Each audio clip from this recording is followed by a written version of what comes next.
Friends, Andhra Pradesh తాజా budget వివరాలను ఒక్కసారి పరికిస్తే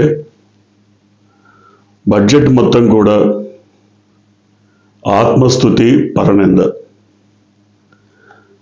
బడ్జెట్ ప్రారంభ పలుకుల్లోనే జగన్మోహన్ రెడ్డి ప్రభుత్వాన్ని తలుచుకుంది కూటమి ప్రభుత్వం. అంటే బడ్జెట్ ప్రసంగం యావత్తు చూసినప్పుడు జగన్మోహన్ రెడ్డి ప్రభుత్వ ప్రస్తావన లేకుండా ప్రసంగం కొనసాగలేదు. విధ్వంసం జరిగిపోయింది, అరాచక పాలన లేదా మరొకటి ఇలాంటి పడికట్టు పదాలతో కనికట్టు చేయడానికి ప్రయత్నించారు ఆర్థిక మంత్రి పయ్యావుల కేశవ్. కానీ ఎంత మభ్యపెట్టాలని చూసినా, ఎంతగా వంచాలని చూసినా సగటు మనిషికి, ప్రతి వాళ్ళకి బడ్జెట్ అంచనాల్లో ఉన్న మతలబేంటో అర్థమైపోతుంది. దాదాపుగా 3,22,000 కోట్లు దాదాపుగా బడ్జెట్ని చూపించినప్పుడు అందులో రాబడి ఎంత, ఖర్చు ఎంత, వివరాలేంటి, వీటికి స్పష్టమైనటువంటి నిర్వచనం, స్పష్టమైనటువంటి కేటాయింపులు, వాటి లెక్కలు ఎక్కడ చెప్పకపోయినా ఎక్కడికెక్కడ తప్పించుకునే ధోరణి మాత్రం కనబడింది.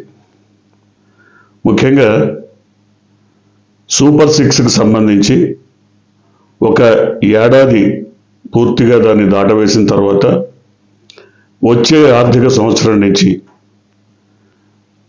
కొన్ని పథకాలను అమలు చేయడానికి నిశ్చయించుకున్నట్టుగా చెప్తున్నారు. వాటిల్లో తల్లికి వందనం, అన్నదాత సుఖీ భవ, ఈ 2 పథకాలు ప్రధానమైనటువంటి. కానీ వాటి కేటాయింపులు చూసినప్పుడు అరకొరగానే కేటాయించినట్టుగా కనబడుతోంది.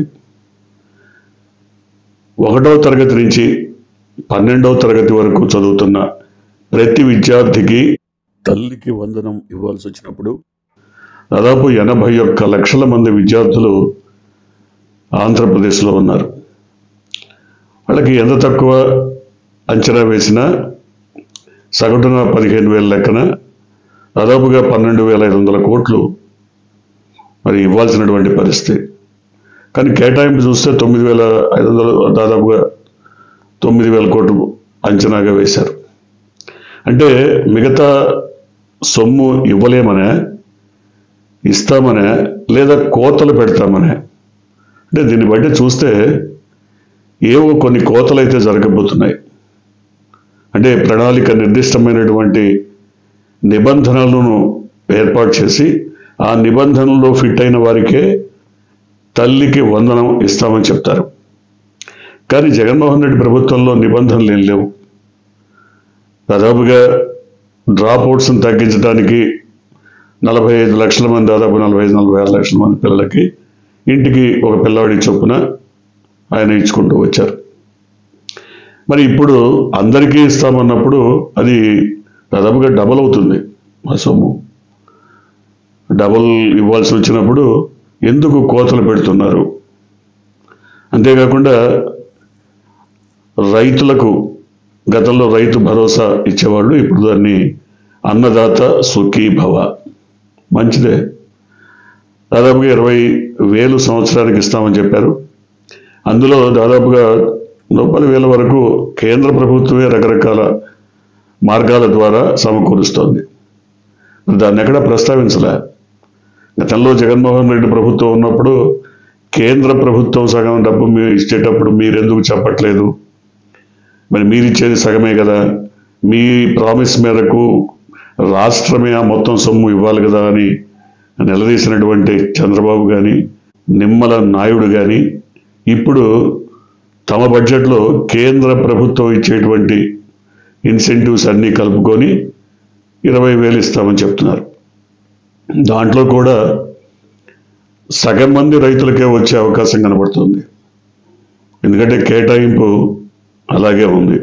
దాదాపుగా 10,700 కోట్లు అవసరమైతే దాదాపుగా 6,500 కోట్లు 6,300 కోట్లు ఇచ్చారు. అంటే దీంట్లో కూడా కొంత కోత పడేటువంటి అవకాశం కనబడుతుంది.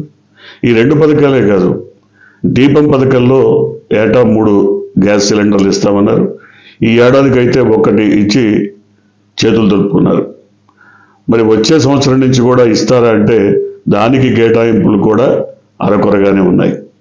కానీ గత సంవత్సరం ప్రవేశపెట్టినటువంటి బడ్జెట్లో కూడా తల్లికి వందనం కింద, రైతు అన్నదాత సుఖీభవ కింద, లేదా ఉచిత బస్ కింద, లేదా దీపం పథకం కింద కొంత కేటాయింపులు జరిపారు. కానీ వాటిల్లో 1 రూపాయి కూడా ఖర్చు పెట్టలే. సరే, ఇప్పుడు జరిపినటువంటి కేటాయింపుల్లో ఎంత మేరకు ఖర్చు చేస్తారు? ఇది ప్రజలకు ఉన్నటువంటి అనుమానం.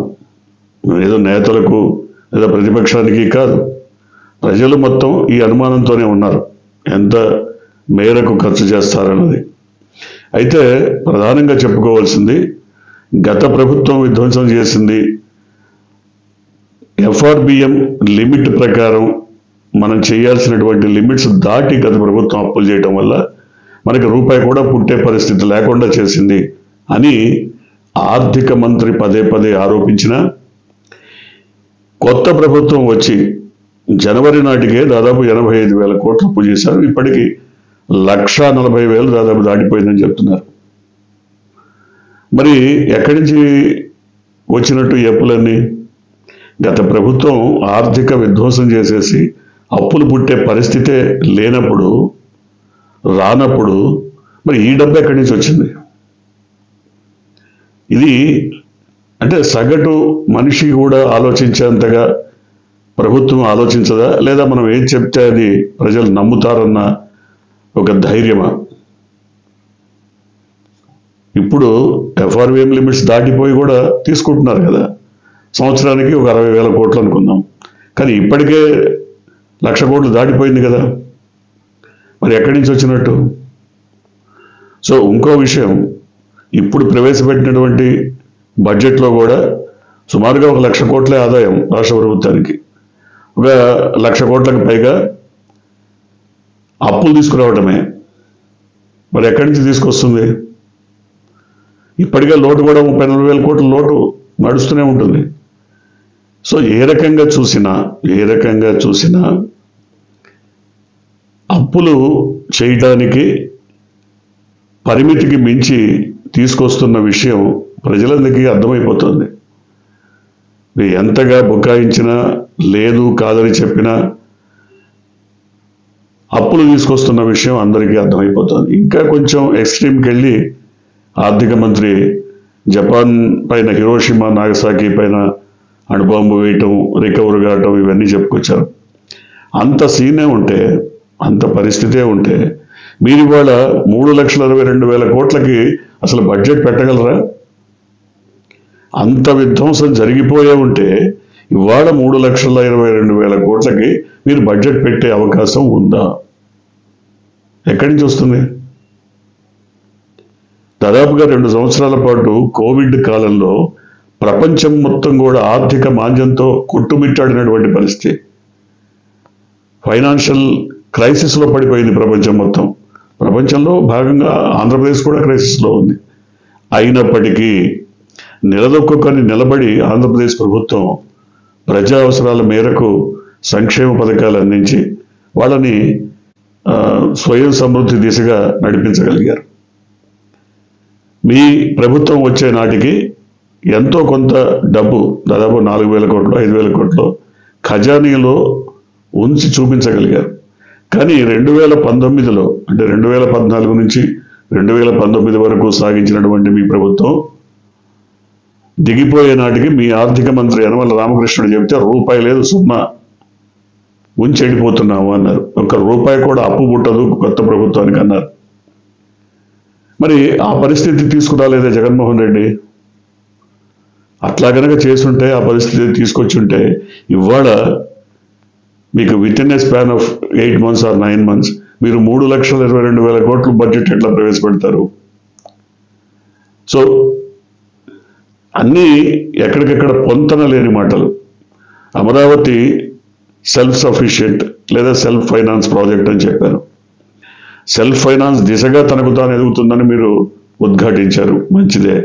మరి 6,000 కోట్లు బడ్జెట్లో పెట్టారు కదా, సెల్ఫ్ ఫైనాన్స్ దానికి అదే సంపాదించుకోవాలి కదా, మీరెందుకు పెడుతున్నారు? పెట్టడమే కాదు, ఏషియన్ డెవలప్మెంట్ బ్యాంక్ నుంచి కానీ వరల్డ్ బ్యాంక్ నుంచి కానీ దాదాపు ఇప్పటికి 32,000 కోట్లు తీసుకొచ్చామని చెప్తున్నారు. అంటే ఆ సొమ్మంతా కూడా రేపు రాష్ట్ర ప్రభుత్వం కట్టాల్సిందే కదా. 32,000 కోట్లకు గాను మళ్ళీ దానికి వడ్డీతో సహా 50,000 కోట్లు కట్టాలి.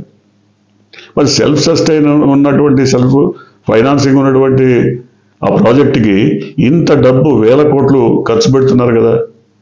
వీటిని ప్రజలు అర్థం చేసుకోలేరనా? అర్థం చేసుకున్నా అడగరనా? అడిగినా మేము బుకాయిస్తామనే? ఎందుకని ఈ విధమైనటువంటి మభ్యపెట్టే మాటలు చెప్పాలి? గతంలో ప్రభుత్వం ఆర్థిక విధ్వంసం చేసిందని చెప్పడానికి మీ దగ్గర కాగ్ లెక్కలు ఉన్నాయా? ఆర్బీఐ రిపోర్ట్స్ ఉన్నాయా? ఏమున్నాయి? వాటికి సాక్ష్యాలు ఏంటి? ప్రాతిపదిక ఏంటి? కానీ అపోజిషన్లో ఉన్నటువంటి జగన్మోహన్ రెడ్డి కాగ్ నివేదికను చూపిస్తున్నారు, ఆర్బీఐ నివేదికను చూపిస్తున్నారు, వాళ్ళ ప్రభుత్వ కాలంలో సగటు వృద్ధి రేటును చూపిస్తున్నారు, ఏ రకంగా ప్రభుత్వం అన్ని విధాలా ప్రజలను ఆదుకుందో చూపిస్తున్నారు. కానీ మీరేం చూపించగలుగుతున్నారు? విధ్వంసం జరిగిపోయింది అని చెప్పడానికి మీ దగ్గర సాక్ష్యాధారాలు ఏంటి? ఏమీ లేవే. ఇవాళ కూడా మీరు అప్పులు ఎంత ఉన్నాయంటే సగటున 4,50,000 కోట్లు, 4,30,000 కోట్లు చూపించారు. ఇంకేదో కార్పొరేషన్ అప్పులు అవి ఇవి అన్ని ఎంత కలిపినా 6,50,000 లేదా 7,00,000 కోట్ల కంటే చూపించలేకపోతున్నారు. మరి 14 లక్షల కోట్లని మీరు ఎట్లా ప్రచారం చేయగలిగారు? ఊరు వాడ ఏకం చేసి శ్రీలంక అయిపోతుంది, వెనిజులా అయిపోతుంది, లేకపోతే ఇంకేదో అయిపోతుంది, ఏదో రువాండా అయిపోతుంది అని ఎట్లా చెప్పగలిగారు? అంటే ప్రజల్ని ఎన్ని విధాల వంచాలో అన్ని విధాలా వంచి, ఎన్ని రకాల అబద్ధాలు చెప్పాలో అన్నీ చెప్పి మభ్యపెట్టి పదవులు దక్కించుకోవటమే పరమావధిగా ముందుకొచ్చారా? కానీ ఇప్పుడు చేస్తున్నది ఏంటి? పోనీ పదవులు వచ్చాయి, అధికారం వచ్చింది, కానీ ఇప్పుడు చేస్తున్నది ఏంటి? మీరు చెప్పినటువంటి లెక్కలకి సమాంతరంగా కేటాయింపులు జరుపుతున్నారా అంటే లేదు. డబ్బుంటే కదా. ఎన్ని అప్పులు చేసినా సగటు పేదవాడికి డబ్బు ఇవ్వడానికి మనసు ఉండాలి, వారి పట్ల ఆదరణ ఉండాలి, అభిమానం ఉండాలి. కాబట్టి అవన్నీ లేనప్పుడు వారిని చూస్తే చేత్కారమే ఉంటుంది. సగటు పేదవాడికి, సగటు మనిషికి ఎంతో కొంత ఆర్థిక స్వావలంబన కల్పించాలి అంటే, ఆర్థికంగా చేయూతనివ్వాలి, సహకరించాలి అంటే ప్రభుత్వం ఉదారంగా ఉండాలి, ఉదారత కనపరచాలి. కానీ ఆ ఉదారమైనటువంటి స్వభావం ఈ ప్రభుత్వంలో ఎక్కడ కనపడదు. ఎందుకు ఇవ్వాలి అన్న మాటే కనపడుతుంది. సో అందువలనే సంక్షేమ పథకాల విషయంలో ప్రభుత్వం అన్ని కప్పదాటు చర్యలే తీసుకుంటోంది. నిర్దిష్టమైనటువంటి లక్ష్యాలతో నిర్దిష్టమైనటువంటి కేటాయింపులు జరపలేదన్నది ఈ ప్రభుత్వం పైన ఉన్నటువంటి అభియోగం. కాకపోతే ప్రభుత్వం ఇలాంటి వాటిని పట్టించుకోదు, ఇలాంటి వాటికి కనీసమైనటువంటి విలువ కూడా ఇవ్వదు. కానీ ప్రజలు మాత్రం ప్రతి అంశాన్ని చూస్తున్నారు, ప్రతిదీ పట్టించుకుంటున్నారు, ప్రతి విషయాన్ని బేరీజు వేసుకుంటున్నారు. గత ప్రభుత్వం ఏంటి, ఈ ప్రభుత్వం ఏంటి, అంతకుముందున్న ప్రభుత్వం ఏంటి, రాజశేఖర రెడ్డి పీరియడ్లో ఏం జరిగింది, అదే కిరణ్ కుమార్ రెడ్డి పీరియడ్లో ఏం జరిగింది, ఇప్పుడేం జరుగుతోంది, చంద్రబాబు నాయుడు పీరియడ్లో ఏం జరుగుతుంది, ఇవన్నీ బేరీజు వేసుకుంటారు. ఎందుకంటే దాదాపుగా 95 నుంచి ఇప్పటి వరకు దాదాపు 3 సార్లు ఆయన ముఖ్యమంత్రిగా ఉన్నారు. ఇది 4వసారి. 3 సార్లలో దాదాపు 14 ఏళ్ల పాటు ఆయన ముఖ్యమంత్రిగా చేసి ఎంతో అనుభవాన్ని గడించారని చెప్తున్న వ్యక్తి ఈ రాష్ట్రానికి ఏం చేశారు అన్నప్పుడు, మరి జూబ్లీ హిల్స్లో మంచి ఇల్లు కట్టుకోగలిగారు, వాళ్ళ ఆస్తులు పెంచుకోగలిగారు, లేదా వ్యాపార సంస్థలు పెంచుకోగలిగారనే చెప్పడం తప్ప ప్రజలకి ఇది వనకూడింది అని చెప్పడానికి ఏం లేదు. అందువల్ల కాకపోతే వారి సామాజిక వర్గం అండదండల పుష్కలంగా అనుకుంటాం వల్ల, లేదు ఎల్లో మీడియా పూర్తిగా భుజాల మోయటం వల్ల ఖచ్చితంగా ఆయనకి ఒక వెన్నుదన్ను ఉన్నట్టుగానే భావించాలి. తద్వారా ప్రజల్ని ఏమార్చడానికి ఎప్పటికప్పుడు అవకాశం లభిస్తున్నట్టుగానే చెప్పుకోవాలి. ఇప్పుడు కూడా అంతే. బడ్జెట్ చూసిన తర్వాత, బడ్జెట్ అంచనాలను చూసిన తర్వాత పూర్తిగా బడ్జెట్లో జగన్మోహన్ రెడ్డి ప్రభుత్వాన్ని గురించి దాదాపు 30-40 సార్లు ప్రస్తావించినటువంటి ఆర్థిక మంత్రి ఆత్మస్తుతి, పరనింద తప్ప బడ్జెట్లో కొత్తగా కనిపించినటువంటి విశేషాలేమీ లేవని ప్రతి ఒక్కళ్ళు భావిస్తున్నారు. మనం భావించటం కాదు. చూద్దాం మరి ఎంతవరకు కేటాయింపుల మేరకు కనీసం అవైనా అమలు జరుగుతాయో లేవో. మీరు కొత్తగా కనుక ఈ ఛానల్ని చూస్తున్నట్టయితే, మీరు ఇప్పటివరకు మన ఛానల్ని సబ్స్క్రైబ్ చేసుకున్నట్టయితే వెంటనే ఛానల్ని సబ్స్క్రైబ్ చేయండి. వెంటనే వీడియోని లైక్ చేసి షేర్ చేయండి. బెల్ ఐకాన్ని